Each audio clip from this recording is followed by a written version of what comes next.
Roman period, when Caesarea Maritima became a place for veteran soldiers to reside in, they ended up adopting a foreign cult called of the god Mithras, who was a Persian god of the sun.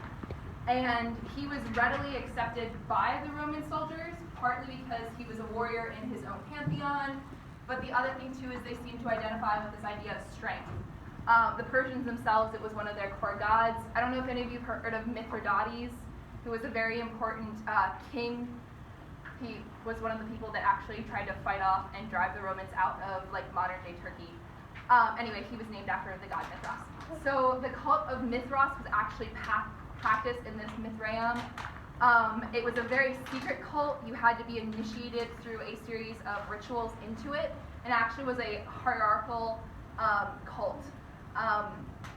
Anyway, one of the ways that you would be initiated into the the cult of Mithras was they had almost like a wooden structure, and at the top of it they would lay a bull out, and then they would carve a series. Basically, they would cut the bull until there was blood like flowing out of the bull onto like the initiate.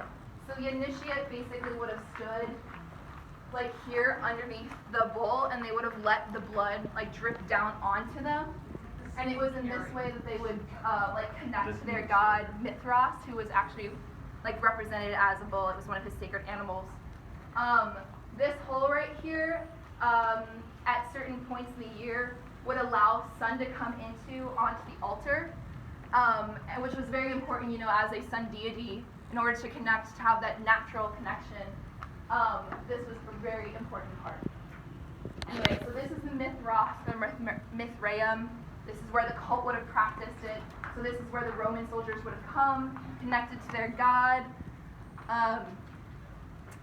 Anyway, Professor Risser, who is unfortunately not here, excavated here, so the Trinity students may have learned about this through her.